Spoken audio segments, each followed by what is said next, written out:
Hello everyone, मैं सुमेर पांडे आपका स्वागत करता हूं द यूथ फोर्ट पर। आज का वीडियो है अबाउट बीइंग ओवर एम्बिशियस। तो इस वीडियो में पहले हम बात करेंगे एक स्टोरी के बारे में और फिर हम आएंगे इस टॉपिक पर कि ओवर एम्बिशियस होने का क्या रिजल्ट होता है। इस वीडियो में है बहुत ही सारी इंपॉर्टेंट बातें जो आपकी लाइफ का पर्सपेक्टिव पूरी तरह से चेंज कर सकता है। Let's go.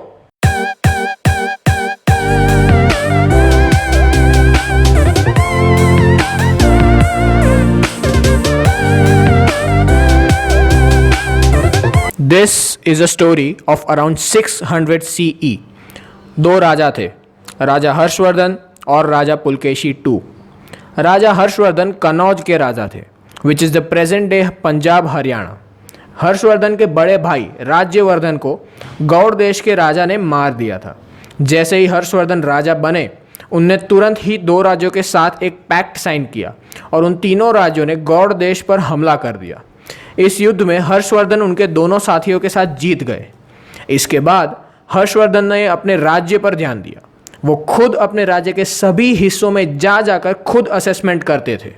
उन्होंने अपने दिन को 3 पार्ट्स में डिवाइड किया था। पहला फॉर एडमिनिस्ट्रेशन और दूसरा और तीसरा for public welfare and religious activities. ऐसा कहा जाता है कि ये कभी कभी काम में इतने ज़्यादा इन्वॉल्व हो जाते थे कि ये खाना भी भूल जाते थे। राजा हर्षवर्धन हर 5 साल पे एक बहुत ही बड़ा रिलीजियस कॉन्ग्रीगेशन ऑर्गेनाइज करते थे और वहाँ पर वो तब तक डोनेट करते थे जब तक पूरी की पूरी ट्रेजरी खाली नहीं हो जाती। इसके बाद भी उस समय उन्होंने जितने भी ऑर्नामेंट्स पहने हो वो सब के सब भी दे देते थे। साथ ही वर्ल्ड फेमस नालंदा यूनिवर्सिटी में भी बहुत फाइनेंशियल और एडमिनिस्ट्रेटिव असिस्टेंस देते रहते थे। इनके टाइम में एग्रीकल्चर और ट्रांसपोर्टेशन ब्लूम कर रहे थे और इंटरनेशनल ट्रेड तो इतनी अच्छी पोजीशन पे था कि रोम इंडिया को रेगुलर बेसिस पे गोल्ड गिफ्ट करता था।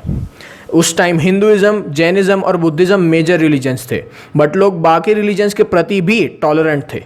अब आते हैं हमारे दूसरे राजा पर, राजा पुलकेशी II। ये वतापी रीजन के राजा थे जो प्रेजेंट डे कर्नाटका है। इनके राज्य का एरिया राजा हर्षवर्धन से कई गुना ज़्यादा बड़ा था, मगर फिर भी ये अपनी लाइफ का ज़्यादातर टाइम वॉर्स लड़कर नए राज्य को जीतने में ही लगाते थे। उन्होंने एक भी दिन अपने किसी भी राज्य को रूल करने में नहीं डाला। ऑन द कॉन्ट्ररी, इनकी डेथ राजा हर्षवर्धन से पहले हुई थी। एक चाइनीज़ ट्रैवलर थे, ह्यून सैंग। इन्होंने अपनी बुक में इन दोनों राज्यों के बारे में बताया है। उनकी बुक में राजा हर्षवर्धन के राज्य के बारे में ये लिखा है कि वहाँ के लोग जस्टिस और अच्छे मॉरल्स के साथ जीते थे। राजा पुलकेशी II के राज्य के बारे में उनकी बुक में सिर्फ एक ही बात लिखी है कि उनके राज्य में बुद्धिज्म डिक्लाइन होने लगा था। तो इस बारे में आगे कुछ भी एनालिसिस करने से पहले मैं ये बात कहना चाहूँगा कि ये स्टोरी 7th स्टैंडर्ड की SS टेक्स्ट बुक में से ली गई है। तो प्लीज़ कुछ सो कॉल्ड हिस्टोरियंस इसकी ऑथेंटिसिटी पे क्वेश्चन मार्क ना करके हम इससे जो सीखना चाहते हैं उस पर फोकस करें। Thank you. अबे एक ही वीडियो में कितने डिस्क्लेमर डालेगा तू? ओके, तो इस स्टोरी से हम क्लियरली बता सकते हैं कि राजा पुलकेशी II ओवर एम्बिशियस थे। राजा हर्षवर्धन भी एम्बिशियस थे, बट उनके पास जो था वो पहले उसे बेस्ट लेवल तक लाते थे और उसके बाद वो आगे बढ़ते थे। राजा हर्षवर्धन ने पुलकेशी II से कम वॉर्स लड़ी थी, लेकिन फिर भी राजा हर्षवर्धन को पुलकेशी II से बेटर राजा माना जाता था। तो अगर आपका गोल ये है कि आपको बिना क्वालिटी देखे अंधाधुंध एक्सपांशन करना है, then being over ambitious might work for you. वाह वाह वाह वाह वाह वाह, इनकी बुद्धि देखो।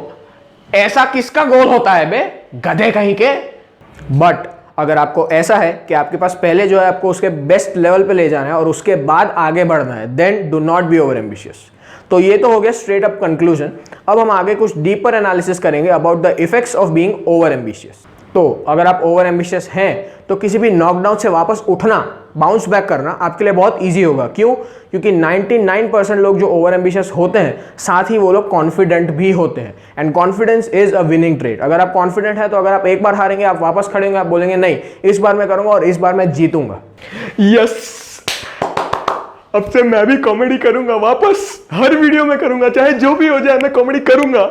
But at the same time आपको हर एक स्टेप के बाद एक ब्रेक लेके खुद से पूछना चाहिए कि मैं क्या कर रहा हूँ और इससे मेरे गोल में क्या कंट्रीब्यूशन होगा।